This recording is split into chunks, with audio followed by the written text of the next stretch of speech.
수확을 했으니까 거기에서 몇 프로를 달라, 그것이 아니라 그 중에 가장 작은 것만 내게 달라는 거예요. 여러분, 그 뜻이 무엇이겠습니까? 주인이 요구하는 것은 돈의 양이 아니라 이 포도원의 주인이 누구인지 그것을 고백하며 살아가라는 거예요. 여러분이 본문 속의 비유로 들어가 있는 이 포도원은 도대체 무엇일까요? 그래요, 우리가 살아가고 있는 삶의 조건과 환경, 우리의 모든 현실적으로 하나님이 주신 것이 포도원이라고 할 수 있겠습니다. 우리의 가정이 포도원이요, 우리의 일터가 포도원이요, 우리의 건강이 포도원이요, 우리의 삶의 내용이, 우리의 시간이, 우리가 가지고 있는 모든 것들이 포도원이라고 할 수 있습니다. 하나님께서는 이 모든 것을 우리에게 주시고 우리에게 요구하는 것이 있습니다. 이것의 주인이 누군지 너는 그것만을 알고 살아가라는 것입니다. 하나님이 우리에게 건강을 다 주시고 그 건강을 다 요구하지 않습니다. 그 건강을 주신 분이 누군지 그것만 기억하고 알고 살아가라는 거예요. 우리에게 모든 경제적 여유를 주시고 그것을 요구하지 않습니다. 그리고 우리에게 하나님께서 하시는 말씀이 있어요. 그것을 누가 주었는지 너는 그것만 기억하며 살아가라는 것입니다. 야고보서 1장 17절은 이런 말씀을 합니다. 각양 좋은 은사와 온전한 선물이 다 위로부터 빛들의 아버지께로서 내려오나니라고 말하고 있습니다. 각양 좋은 은사들과 선물들이 하늘로부터 내려온다. 여러분, 지금 우리가 쓰고 먹고 있는 모든 것들이 하나님께서 주신 은사요, 하나님의 선물이라는 겁니다. 그리고 하나님은 우리에게 이 모든 것을 주신 주인만을 기억하라.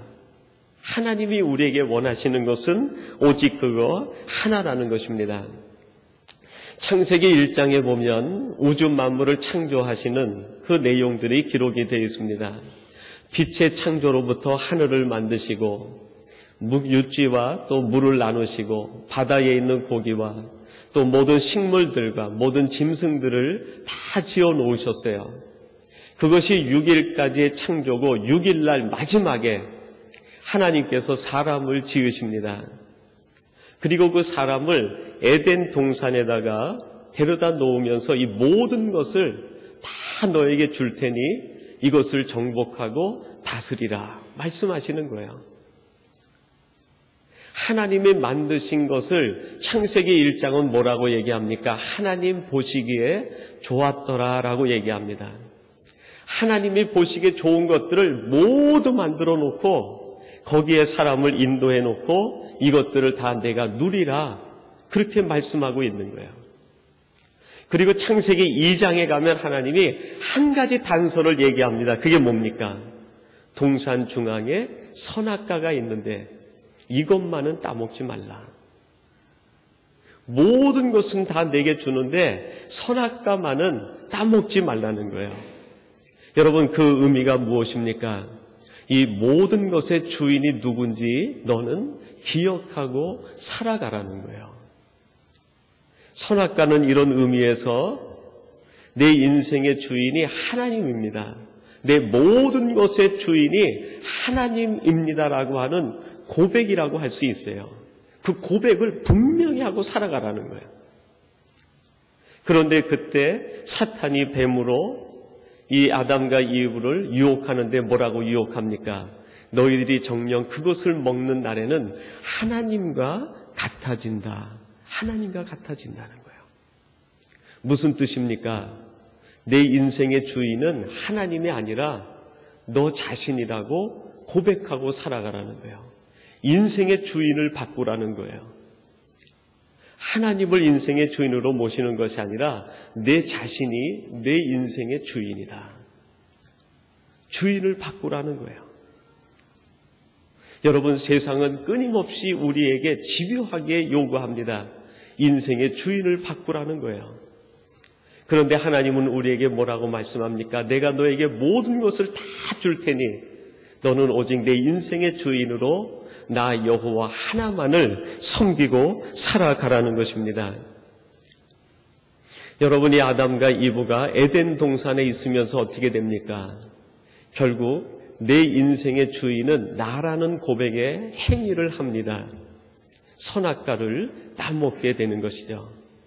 내 인생은 내 마음대로 할 수 있다고 하는 결정 속에서 일어난 일 아니겠습니까? 내 인생은 내 것이라고 고백하는 행위를 함으로 인해서 이들에게 찾아온 것이 뭡니까? 하나님이 주신 그 아름다운 것들을 한 번에 다 잃어버리고 말아요. 내 인생의 주인이 내가 되면 더 많은 것을 누릴 것 같지만 역설적이게도 내 인생의 주인이 내가 되는 순간 우리는 모든 것을 잃어버리게 됩니다. 그러나 여러분, 반대로 내 인생의 주인을 하나님으로 모시게 되고 내 인생 중심에 오직 하나님이 모든 것에 모든 것 된다는 고백을 하게 될 때 하나님은 하늘로부터 각종 은사와 좋은 선물로 우리에게 채워 주신다는 것입니다. 시편 144편 15절은 이런 말씀을 합니다. 이런 백성은 복이 있나니 여호와를 자기 하나님으로 삼는 백성은 복이 있도다. 어떤 사람이 복 있는 사람인가? 여호와를 자기 하나님으로 삼는 사람이 가장 복된 사람이라고 말씀하고 있습니다. 여러분, 오늘 본문에 나오는 악한 농부는 세상적으로 죄를 지어서가 아니라, 세상적으로 열심이 없어서가 아니라, 세상적인 기준에서 벗어나서가 아니라 오늘 성경이 말하는 중심 내용은 무엇입니까? 그들 마음속에 하나님을 주인으로 모시지 않는 것이, 그것이 바로 이들의 악한 이유라고 말씀하고 있습니다. 오늘 저와 여러분의 심령 중심엔 진정 만군의 여호와가 우리의 주인으로 자리하고 있습니까? 다시 한번 이 비유를 보면서 내 인생의 주인은 누구인지, 하나님께서 내 인생을 조절하고 계신지, 아니면 내가 움직이고 있는지 우리는 우리 자신을 돌아보고 우리의 삶을 하나님 앞에 맡겨드리는, 우리 인생의 주인의 자리에 언제나 주님만을 모시고 하나님만을 모시는 성도들이 되기를 간절히 바랍니다. 그리고 두 번째로 오늘 본문에 나오는 이 악한 농부와 악한 농부로 비유되고 있는 대제사장, 그리고 서기관 바리새인들, 사두개인들, 이 사람들이 한 가지 또 잃어버린 것이 있었습니다. 그게 뭐냐면 인생을 다시 새롭게 만들 수 있는 머릿돌 되는 말씀을 잃어버린 거예요. 말씀을 잃어버렸는데 오늘 성경 본문에 보면은 그 말씀이 우리 인생의 머릿돌이 될 수 있는 말씀이라는 겁니다. 여러분, 우리 12절 말씀을 같이 한번 봉독해 보겠습니다. 12절 말씀입니다. 저희가 예수의 이 비유는 자기들을 가리켜 말씀하심인 줄 알고 잡고자 하되 무리를 두려워하여 예수를 버려두고 가니라.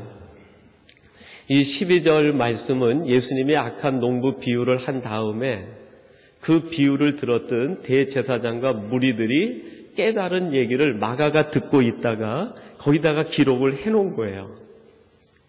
마가가 보니까 이 대제사장과 주변에 있는 무리들이 예수님의 비유 말씀을 듣고 그 비유를 정확하게 깨달았다는 거예요. 여러분, 성경에 보면 많은 비유들이 있는데 그 비유는 언제나 주님께서 부언 설명을 하시든지 이 비유는 비사로 한 말씀이기 때문에 이해가 쉽지 않다는 거예요. 그래서 비유는 해석을 해야 되고 설명을 덧붙여줘야 그 비유를 깨달을 수 있다는 거예요. 근데 지금 이 악한 농부 비유를 듣는 순간에 그 대제사장과 주변에 모여든 사람들이 이 말씀이 어떤 의미인지 깨달았다라는 거예요. 주님의 음성을 들었습니다.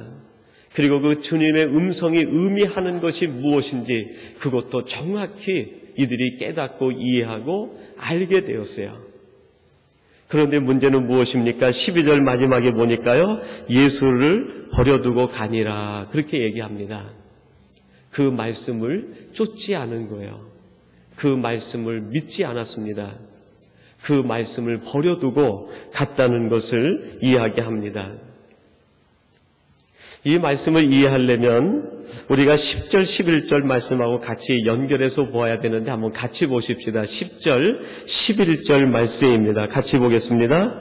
너희가 성경의 건축자들의 버린 돌이 모퉁이의 머릿돌이 되었나니 이것은 주로 말미암아 된 것이요 우리 눈에 기이하도다 함을 읽어보지도 못하였느냐 하시니라. 아멘. 여러분이 10절, 11절은 여러분 성경책에 보면 보통 줄 맞춰 쓰기보다 조금 들어가 있어요.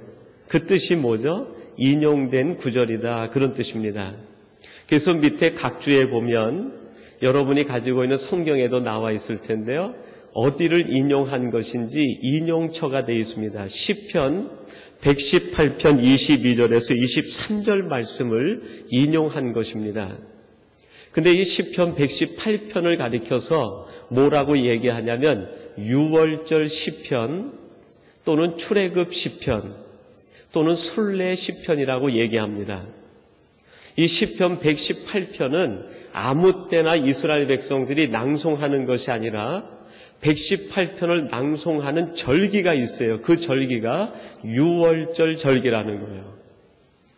유월절 절기가 되면 대제사장과 모든 유대인들이 모인 자리에서 서기관이나 바리새인 중에 택함 받은 사람들이 가장 성소 중앙에서 이 말씀을 낭송을 합니다. 시편 118편은 이스라엘 백성들이 애굽에서 풀려나가지고 가나안 땅에 들어오기까지의 신학적 해석이 되어 있는 시편이에요. 우리들이 노예 생활했을 때 하나님이 우리를 건져내시고 모든 억압자들로부터 우리를 구원해 주셔서 우리에게 생명의 땅 가나안을 주셨다. 하나님께서 우리를 귀하게 쓰셨는데 그 일이 신약적 해석으로 보면 하나님께서 건축자들이 버린, 쓸모없다고 버린 그 돌이 머릿돌이 되었다라는 의미로 해석을 내리고 있습니다. 주님께서는 지금 이 말씀을 인용하면서 그 대제사장과 무리들에게 이 말씀을 들려주는 거예요. 너희들은 이 말씀을 읽어보지도 못하였느냐. 여러분, 출애굽이 이루어진 것이 1240년에 출애굽이 이루어집니다. 학자들마다 조금 연도가 다르긴 하지만 대부분 주전 1240년에 출애굽이 이루어졌다고 얘기합니다. 그리고 지금 예수님께서 이 사람들에게 함께 대화하고 있는 때가 예수님의 공생에 30년을 포함시키면은 약 1270년 정도 됩니다. 그러니까 이스라엘 백성들이 118편을 계속 낭송하고 들었던 것이 1000년이 넘는 거예요. 1000년이 넘어요. 1000년이 넘도록 이 말씀을 계속 듣고 읽고 암송을 했는데 그 말씀의 가장 핵심적인 내용을 깨닫지 못하고 있다는 거예요. 말씀을 듣기는 들었는데 그 말씀을 듣고 계속 흘려보냈다는 거예요. 하나님의 말씀이 내게 들려왔는데 하나님이 내게 말씀을 주실 때는 그 말씀 속에 뭔가 하나님의 뜻이 담겨 있고 하나님의 계획이 담겨 있고 하나님이 우리에게 꼭 들려주시고자 하시는 말씀에 아주 깊은 뜻이 있는데 그 말씀을 듣기만 하고 마음에 새기지 못하고 전부 흘려보냈다는 거예요. 물론 이 구체적인 적용은 예수님을 의미합니다. 그러나 우리가 말씀이라는 관점에서 보면 여러분들은 말씀을 어떻게 대하고 계십니까? 하나님께서 내게 들려주시는 그 말씀들이 얼마나 많아요. 근데 그 말씀이 내게 들려올 때 우리 마음에서 혹시 이런 작용은 일어나지 않습니까? 내가 볼 때 이 말씀은 내게 쓸모가 없구나. 마치 건축가들이 건물을 지어 나가는데 돌을 딱 들어서 보고 이 돌은 이 건물에 필요치 않구나. 그래서 버린다는 거예요. 또 돌을 하나 집어가지고 이 돌도 이 건축물에는 맞지 않구나. 또 버린다는 거예요. 그렇게 버린 돌이 하나님께서 보내주신 아주 아름다운 건물을 짓는 머릿돌이 된다는 거예요. 머릿돌. 하나님이 우리에게 너무나 값진 말씀을 주셨는데 우리들이 기준으로 보니까 그 돌이 머릿돌처럼 보이는 것이 아니라, 그 말씀이 생명의 말씀으로 보이는 것이 아니라, 그 말씀이 내게 꼭 필요한 머릿돌 되는 말씀으로 보이는 것이 아니라 그냥 버릴 만한 돌로 보인다는 거예요. 이 말씀도 듣고 버리고, 이 말씀도 듣고 버리고, 이 말씀도 듣고 버리고, 그러다 보니까 마침내 예수 그리스도까지도 하나님께서 로고스인 말씀을 우리에게 주셨는데 그 말씀조차 이것도 필요 없군 하고 던져버린다는 거예요. 여러분, 우리는 어떻습니까? 하나님께서 우리에게 말씀을 들려주실 때 내가 가지고 있는 사고나 선입견이나 아니면 내가 어떤 생각으로 인해서 하나님의 말씀이 들려올 때 거기에 부합하는 것은 이거 좋은 말씀이네 하고 내가 딱 가지고 있지만, 그렇지 않다고 하면 얼마나 말씀들을 건축자가 돌을 버리듯이 하나님의 말씀을 버리고 있는가. 여러분, 오늘 본문에 나오는 이 대제사장들과 무리들은 1000년을 넘게 하나님의 말씀을 계속 버려왔던 거예요. 여러분, 이들이 실제 현실 속에서 하나님의 말씀을 버린다고 생각하고 버렸을까요? 아니에요. 이들은 그 누구보다도 더 철저하게 말씀의 백성이라고 생각했어요. 저 이방인들은 하나님의 말씀이 하나도 없고 오직 우리들만이 선택된 백성이라 하나님의 말씀을 우리만 갖고 있다고 생각을 했어요. 우리만 하나님의 말씀을 갖고 있다고 생각을 했는데 그들이 바로 하나님의 말씀을 전부 다 흘려버렸다는 거예요. 여러분, 우리들은 어떻습니까? 나는 말씀대로 산다고 하지만 혹시 내가 그 말씀들을 계속 의미 없이 흘려보내고 살고 있는 것은 아닌가? 이 악한 농부의 비유로 되어 있는 대제사장과 무리들에게 우리 주님께서 책망하듯 꾸짖는 말씀이 무엇입니까? 하나님께서 우리에게 주시는 말씀을 너희들의 관점에서 보는 것이 아니라 하나님이 지금 왜 이 말씀을 너에게 들려주셔야 되는지, 왜 하나님께서 지금 이 말씀을 너에게 주셔야 되는지 그거를 생각하고 받아들이라는 거예요. 여러분, 지금 이 본문에 나오는 대제사장과 이 무리들이요, 주님께서 하시는 이 악한 농부의 비유의 말씀을 내게 주시는 말씀으로 알고 받아들였다고 하면 이들의 삶이 어떻게 됐을까요? 그 말씀이 머릿돌이 돼서 그들의 건물이 다시 지어졌을 거예요. 돌무더기에서 리토이 같은 날카로운 돌에서 하나님의 성전으로 그들은 다시 지음을 받게 되었을 것입니다. 그러나 이들은 자기 인생의 머릿돌을 하나님이 주신 말씀으로 놓은 것이 아니라 인간의 소욕으로, 자신의 욕망으로, 자신의 생각으로 머릿돌을 놓은 거예요. 그것이 머릿돌이 되다 보니까 거기에 맞는 건물을 짓는데 하나님의 말씀으로는 재료가 되지 않는 거예요. 자기 욕망에 맞는 거 자꾸 쌓아 올리는 거예요. 오늘 이 본문에 나오는 악한 농부들은 하나님께서 꼭 필요해서 주신 그 말씀들을 건축자들이 필요 없다고 버리는 것처럼 다 말씀을 버리는 거야. 그래서 12절 마지막에요, 예수를 버려두고 가니라. 여러분, 예수님은 로고스 자체 아닙니까? 말씀 자체 아닙니까? 말씀이신 그분이, 육신으로 오신 그분이 바로 예수 그리스도 아닙니까? 네, 그분마저도 버려두고 가는 거예요. 마지막 세 번째로 보면은요, 이들은 가장 중요한 예수님을 잃어버리고 말았습니다. 12절 하반절에 조금 전에 말씀드린 것처럼 이들은 예수님을 버려두고 갔다고 그렇게 말합니다. 마가의 눈에 비친 결론적인 선언이라고 볼 수 있겠어요. 이 세상에서 가장 불행한 사람이 누군가? 예수를 버려두고 가는 사람이다. 마가가 볼 때 너무 가슴이 아픈 거예요.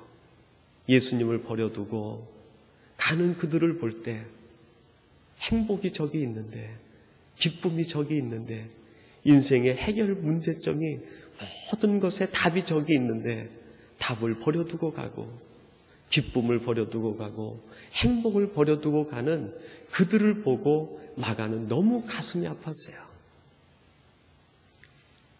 동시에 뭡니까? 예수님을 버려두고 가면 그 인생이 가장 악해질 수 있다는 거예요. 예수님 없는 우리의 심령이 어떻게 변할지 마가는 너무나 잘 알았기 때문에 예수님을 버려두고 가는 저들을 바라보면서 우리에게 역설적인 표현을 주고 있는 거예요. 너희들은 어떠한 일이 있어도 예수님을 버려두고 홀로 가는 일이 없도록 하라. 예수님을 버려두고 홀로 가는 일이 없도록 하라는 거예요. 이 본문 내용으로 하면은 대제사장은 예수님 없이 예수님을 버려두고 대제사장의 길을 갔습니다. 사람들이 볼 때는 대제사장의 길이지만 하나님이 볼 때 그 길은 온전한 대제사장의 길이 아니라는 것이죠. 성경을 연구하는 랍비들이 있었습니다. 바리새인들이 있었습니다. 그들은 열심히 연구를 하고 그 길을 지나갔습니다. 그러나 예수님을 버려두고 가는 성경 연구와 바리새인의 길은 온전하지 못한 길이라는 거예요. 예수님 없이 가는 길이 어찌 온전할 수 있겠습니까? 여러분 오늘 7절 8절 말씀인데 같이 한번 봉독해 보십시다. 7절 8절입니다. 저 농부들이 서로 말하되 이는 상속자니 자 죽이자 그리하면 그 유업이 우리 것이 되리라 하고 이에 잡아 죽여 포도원 밖에 내어 던졌느니라. 12절 마지막에 예수를 버려두고 가니라 하는 말을 아주 더 구체적으로 7절과 8절이 얘기합니다. 악한 농부들이 얘기합니다. 야, 상속자니 이를 잡아서 죽이자. 그리고 예수를 죽여서 포도원 밖으로 던져버렸다는 거예요. 포도원은 우리의 삶의 영역이라고 그러지 않았습니까? 자신의 삶의 울타리에서 삶의 영역에서 나의 모든 생활 범위 내에서 예수를 잡아가지고 포도원 밖으로 던져버린 거예요. 존 화이트 해트라고 하는 분이 있는데 그분이 이런 말을 했습니다. 20세기를 사는 사람에게 있어 비인격주의의 위기는 기독교 정신의 부재 때문이다.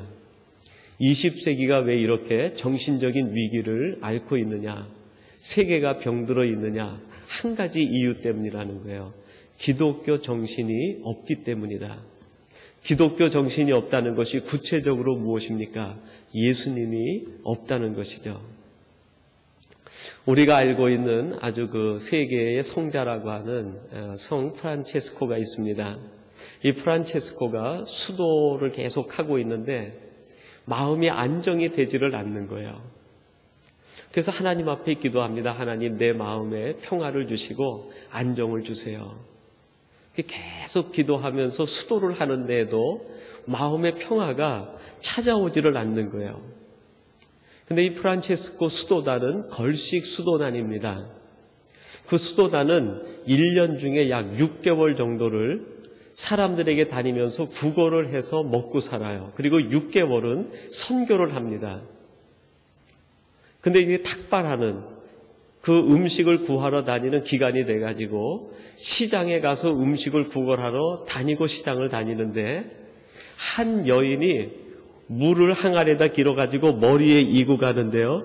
물을 담아서 항아리에 이기 전에 위에 있는 나뭇가지를 꺾어서 십자로 엮어가지고 그걸 묶어가지고 항아리에다 놓는 거예요. 그리고 그거를 이고 갑니다. 그게 너무 신기해서 이 프란체스코가 물어봤어요. 아주머니, 왜 물을 길어서 거기에 나뭇가지를 엮어서 십자로 놓습니까? 그랬더니 여인이 아주 웃으면서 이렇게 대답을 해요. 아직도 그걸 몰랐습니까? 이 나뭇가지를 올려놓으면 물이 흔들려도 넘치지를 않는다는 거예요. 그 말을 듣는 순간에 이 프란체스코가 깨닫게 됩니다. 내 마음에 진정한 평화를 찾지 못한 것은 예수님을 따라다니며 수도한다고 하지만 내 마음 중심에 예수 그리스도를 모시지 못하고 잃어버려고 살아갔구나. 예수의 십자가를 내가 잃어버렸구나. 그거를 깨닫게 돼요. 그리고 그때 예수님의 십자가와 예수님이 자기 안에 주인이 되기를 구하면서 수도 생활하면서 세계의 성자로 가장 위대한 중세를 살아갔던 한 사람으로 우리에게 전해지고 있습니다. 여러분, 우리 마음속에 십자가를 잃어버리면, 예수를 잃어버리면 결국 우리의 삶이 흔들리게 됩니다. 우리의 삶의 뿌리로부터 흔들림을 경험하게 된다는 것입니다. 화이트헤드는 그런 얘기를 합니다. 기독교 정신을 잃어버린 이 시대야말로 인간의 종말이다. 그래서 화이트헤드는 자기의 그 생각을 쓰면서 책 제목으로 인간의 종말이라고 정했습니다. 이 세상이 어떻게 과학적으로 발전하든지 예수 그리스도를 잃어버리면 그것이야말로 인간의 종말이라는 것입니다. 세상이 어떻게 물질적으로 번영하든지 그것에 관계없이 예수를 잃어버리면 그것이 종말이라는 것입니다. 오늘 이 악한 농부를 통해서 우리 주님께서, 우리 하나님께서 우리에게 들려주시고 싶은 말씀이 무엇입니까? 우리 안에 예수님의 마음이 회복되기를 원합니다. 예수님 마음속엔 오직 아버지만이 가득 차 있었습니다. 사랑하는 제자들로 가득 차 있었습니다. 그리고 비록 자기를 미워하지만 그 미워하는 사람을 사랑할 날이 얼마 남지 않았다는 것 때문에 아픔으로 가득 차 있었습니다. 여러분, 이 예수님의 마음을 잃어버리면 결국 우리도 악한 농부와 다를 바가 없게 된다는 것입니다.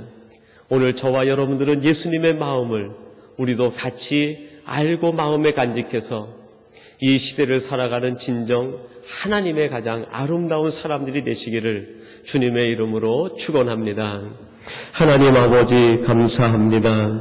저들이 이 땅을 살아가면서 예수님의 마음을 잃어버리지 않게 도와주시옵소서.